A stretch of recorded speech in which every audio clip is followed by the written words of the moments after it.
تأودت في أعطاب الحياة وتعلمت في مدرسة الحياة الجميلة، ولا زلت أتوقل صاعدا في مبادئها، ولا أزال كما قال الشاعر عودت نفسي أن أرضى بما كتب لي ربي وما قسم، وعلمت بأن الرضا نعمة من نعم الله، والرضا نعمة لا يدركها إلا القليل، والرضا آية البراءة والإيمان بالله ناصرا ووكيلا. علمتني الحياة أن لها طعمين مرا وسائغا معسولا، فتعودت حالتها قريرا وألفت التغيير والتبديل. أيها الناس كلنا شارب الكأسين إن علقما ونسي سبيلا، نحن كالروض نظرة وذبولا، نحن كالنجم مطلعا وأفولا، نحن كالريح ثورة وسكونا، نحن كالمزن ممسكا وهطولا.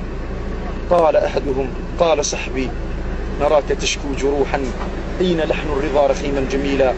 قلت أما جروح نفسي قد عودتها، ولسم الرضا لتزولا، غير أن السكوت عن جرح قومي ليس إلا التقاعس المرذولا.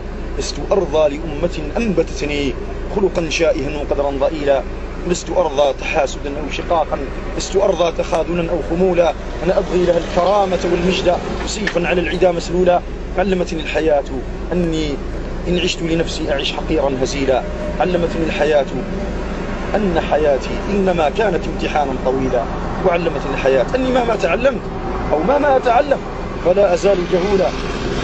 وأظن كما قال دانزيو المفكر البريطاني الشهير عندما سئل عن قوام الأمم وثرواتها وما هي ثروة الأمم الحقيقية، قال لا تقدر قيمة الأمم بما تنتجه من الذهب والقطن والفضة، وإنما تقدر قيمة الأمة بما تنجبه من الرجال. وهنا ليس كل من كان ذكرا استتم فيه معنى الذكورة هو رجل. الرجولة آية، الرجولة مسؤوليات، الرجولة مبادئ، والرجولة صفة جامعة لكل معاني الحياة باختصار. والأمة التي لا تعرف أقدار العاملين من أبنائها أمة ليست جديرة وليست قمينة بأن تذكر في أسفار التاريخ.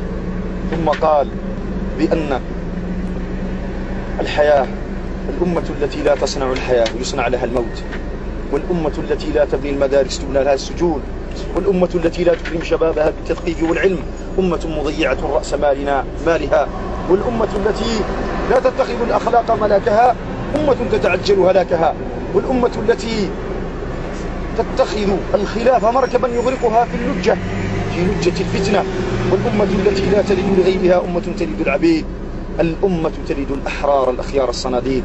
سادتي المحترمين، عفوا بعض البوح ذقت به فسال فوق فمي حران يستعر، خرقت بالدمعة الخرساء أكثره، وأصدق القول ما لا يلمح السمع والبصر. إنما نجيكم اليوم نجي كمن أزرى الزمان به، ورده عن مدى آفاقه الكبر، جناحه بعدما طال المسير به مخضب من شظايا الشوب منكسر، يمشي الهوينا على صحراء رحلته وصحبه الليل والأشباح والسهر، جناحه بعدما طال المسير به مخضب من شظايا الشوب منكسر، بين جنبيه آمال مبعثرة تكاد لولا بقايا الصبر تنتحر.